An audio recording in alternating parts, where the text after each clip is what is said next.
Não é recente a utilização do homem pelo próprio homem na busca pelo saber. O início das experiências científicas sistemáticas com os seres humanos é datado do século XVIII. Em uma sociedade absolutista e desigual, os cientistas não se limitavam a seguir nenhuma conduta moral. Na busca pelo conhecimento, utilizavam indiscriminadamente quaisquer meios que dispusessem. Era frequente, por exemplo, o uso de crianças abandonadas, órfãos e até os próprios filhos. A partir dessa época, os abusos sistemáticos em prol do conhecimento do poder tornaram-se frequentes. Não obstante, vale lembrar que avanços substanciais passaram a ocorrer na medicina, especialmente no período da Segunda Guerra Mundial. Nesse contexto, é sabido que os médicos nazistas realizaram os mais temerosos experimentos da história, utilizando como cobaias humanas as vítimas do Holocausto.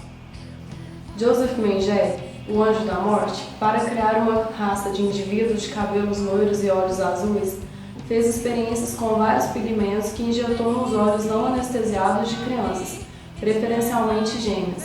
O procedimento excruciante frequentemente causava sofrimento, às vezes cegueira total, momento em que as crianças eram exterminadas. De fato, o foco das pesquisas médicas tem que ser a maior dignidade da vida humana. Este princípio foi por muitos séculos influenciado pelo pensamento religioso. A modernidade rompeu com essa perspectiva, colocando gradativamente a integridade corporal no campo da autonomia do sujeito. No âmbito da pesquisa médica, o princípio da dignidade representa importante ressalva aos avanços da ciência, pois limita a atuação científica ao respeito pela saúde e integridade psicofísica do ser humano. Dessa forma, várias declarações e documentos internacionais sobre experimentação científica reconheceram prioridade e dignidade do homem em face das ingerências da ciência moderna, sem que, contudo, a evolução da ciência seja interrompida.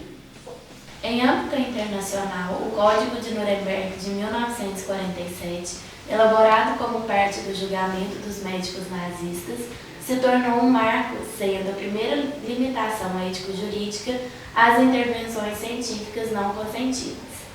Sob o mesmo ponto de vista, a Declaração de Helsinki é fruto do trabalho da Associação Médica Mundial em 1964 e tem o intuito de aprimorar as diretrizes básicas da pesquisa com seres humanos, como proteção da vida, saúde, privacidade e dignidade do ser humano.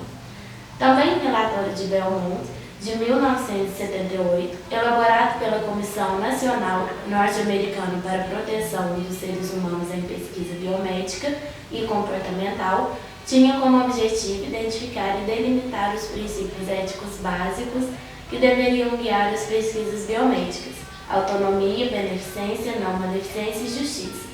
Adiante, estes princípios serão explicados adotando as definições elaboradas por Tom Beauchamp e James Childress no livro Princípios de Ética Biomédica. O princípio da autonomia diz respeito à capacidade de escolha individual. O indivíduo autônomo age livremente de acordo com um plano escolhido por ele. O princípio da beneficência manda promover o bem e evitar o mal.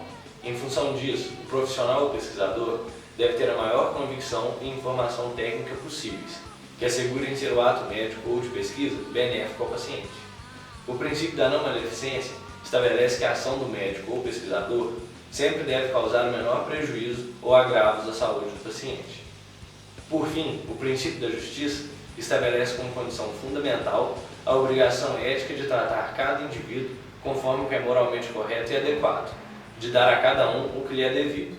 Os recursos devem ser equilibradamente distribuídos, com o objetivo de alcançar, com melhor eficácia, o maior número de pessoas assistidas. No que diz respeito à legislação doméstica, a Resolução 01 de 88 foi a primeira tentativa de regulamentar a atividade científica no Brasil, prevendo normas éticas para a pesquisa em saúde.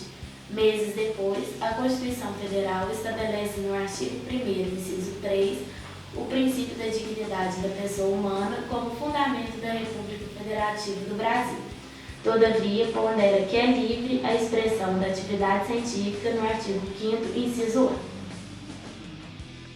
O princípio da dignidade da pessoa humana contribui para o reconhecimento do ser humano como centro do ordenamento jurídico, para onde a produção e aplicação de quaisquer normas jurídicas deve estar voltada. Assim sendo, o conceito de personalidade adotado no direito privado deixa de ser mero suposto técnico da capacidade de direito enquanto possibilidade de contrair direitos e obrigações na esfera jurídica, passando a ser interpretado como importante atributo conferido a cada ser humano na tutela de suas várias dimensões existenciais. Disso, se pode inferir que a personalidade humana não pode ser reduzida apenas à sua esfera patrimonial, pois possui dimensão existencial na medida em que a pessoa representa o valor fonte do ordenamento jurídico, justificando sua própria existência. Atualmente, muito se discute acerca da evolução do direito civil ou de sua pretensa crise. Estudos tradicionais como a propriedade, o contrato e a própria família têm sido revisitados, com fincas à valorização e tutela da pessoa humana, que deve ser entendida como valor fonte do Estado Democrático de Direito. O Código Civil de 2002 delimita aspectos importantes sobre as pesquisas com seres humanos, nos artigos 13, 14 e 15. Estes artigos protegem o princípio da autonomia e o direito à disposição do próprio corpo. O artigo 3 estabelece que, salvo por exigência médica, é defeso o ato de disposição do próprio corpo, quando importar diminuição permanente da integridade física ou contrariar os bons costumes.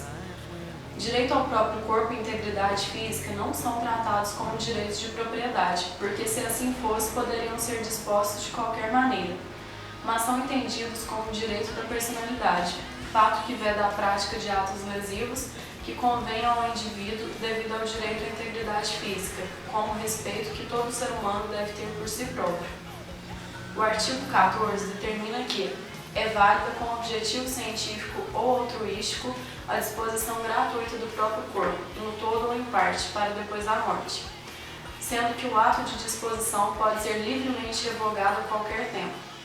O artigo 15, por sua vez, prescreve que ninguém pode ser constrangido a submeter-se com risco de vida a tratamento médico ou a intervenção cirúrgica. Além de ressaltar a integridade física como um direito oponível a todos, o Código protege o sujeito da pesquisa, alegando sua personalidade civil, sujeito de direito e obrigações, devendo ser respeitado em pesquisas médicas e outros experimentos. Atualmente, a Resolução 466, de 12 de dezembro de 2012, coloca em foco as regulamentações sobre o que deve conter no termo de consentimento livre e esclarecido. Regula como o sujeito da pesquisa deve proceder para garantir seus direitos, bem como os métodos que podem ser utilizados na pesquisa. Segundo a resolução, a eticidade da pesquisa implica em respeito ao participante da pesquisa e sua dignidade e autonomia, reconhecendo sua vulnerabilidade, assegurando sua vontade de contribuir e permanecer ou não na pesquisa por intermédio de manifestação. A resolução prevê a necessidade do documento no qual é explicitado o consentimento livre e esclarecido do participante e ou de seu responsável legal, de forma escrita, devendo conter as informações necessárias em linguagem clara e objetiva, de fácil entendimento para o mais completo esclarecimento sobre a pesquisa a qual se propõe participar. Todas essas normas traçam parâmetros a serem observados por qualquer cientista. Deve-se buscar uma relação harmoniosa entre os princípios da liberdade científica e dos direitos fundamentais, tendo em vista a dignidade da pessoa humana como foco do desenvolvimento biomédico, dessa maneira, jamais podendo por ele ser sobreposta. Modernamente, a experimentação em seres humanos traduz-se pela necessidade de evolução tecnológica das indústrias farmacêuticas. Os projetos de cooperação estrangeira para pesquisa com novos fármacos lideram o ranking das pesquisas biomédicas realizadas no Brasil até 2004. O problema é que, na maioria das vezes, as experiências desrespeitam as principais diretrizes ético-jurídicas, tendo em vista ambições financeiras desenfreadas. Em dezembro de 2008, o Tribunal de Justiça do Rio Grande do Sul condenou os laboratórios Gensmi do Brasil, Biomarin Pharmaceutical e Gensmi Corporation, realizadores de pesquisas em seres humanos, a indenizarem o Estado em mais de 70 mil. Conforme a sentença, os laboratórios realizadores de pesquisa em seres humanos são responsáveis pelo fornecimento ao paciente do medicamento desenvolvido, mesmo após o fim da pesquisa, enquanto o uso se fizer necessário. A criança Cauã de Godoy Chaves Pereira, de Canoas, nascida em agosto de 2003 e já falecida, submeteu-se a um tratamento experimental no Hospital de Clínicas de Porto Alegre. À época, o tratamento custava $7.200 ao mês. O estudo chamado Programa Internacional de Acesso Curativo foi patrocinado pelo laboratório Biomarin Gensmi, de março a agosto de 2005, com fornecimento do fármaco até abril de 2006. Após o período de pesquisa, a família de Cauã ajuizou a ação contra o Estado do Rio Grande do Sul, que foi obrigado a fornecer continuamente o medicamento laronidase, arcando com as despesas do tratamento após o período de experimentação. A criança era portadora de mucopolissacaridose tipo 1, doença rara e progressiva, necessitando fazer uso contínuo e ininterrupto da medicação. Segundo o parecer 806 de 2012, emitido pela Advocacia Geral da União, a conduta do laboratório farmacêutico, consistente em abandonar os sujeitos de pesquisa após os mesmos se submeterem a testes clínicos com as drogas fornecidas pelo próprio laboratório, merece censura constitucional, uma vez que usa o ser humano como mero objeto, servindo-se da própria vida humana como meio para alcançar vantagens econômicas. Importante ressaltar que, modernamente, os direitos fundamentais são invocados não só na relação Estado e particular, mas também na relação particular e particular. Assim, os direitos fundamentais estão direcionados também à proteção dos particulares, face aos poderes privados. Portanto, ainda que assim se possa argumentar, jamais se poderá falar que a conduta dos laboratórios é lícita pelo simples fato do paciente ter assinado o termo de consentimento, que disponha sobre a responsabilidade do laboratório em custear os medicamentos somente até o termo da experimentação científica, pois se trata de um consentimento viciado, estando a autonomia da vontade, nesse caso, limitada por princípios éticos e pelos direitos fundamentais. Em consonância com a Declaração de Helsinki, item 30, prescreve a Resolução 466 de 2012 que a eticidade implica em garantir que as pesquisas em comunidade, sempre que possível, traduzir-se-ão em benefícios cujos efeitos continuem a se fazer presente após sua conclusão. Assegurar aos participantes da pesquisa os benefícios resultantes do projeto, seja em termos de retorno social, acesso aos procedimentos, produtos ou agentes da pesquisa. Outras questões mais complexas envolvendo seres humanos vêm surgindo nos últimos anos.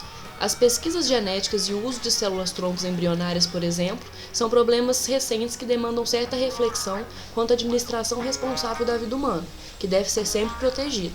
O desafio de conciliar a necessidade de conhecimento e valores humanos continua, sempre exigindo respostas inovadoras.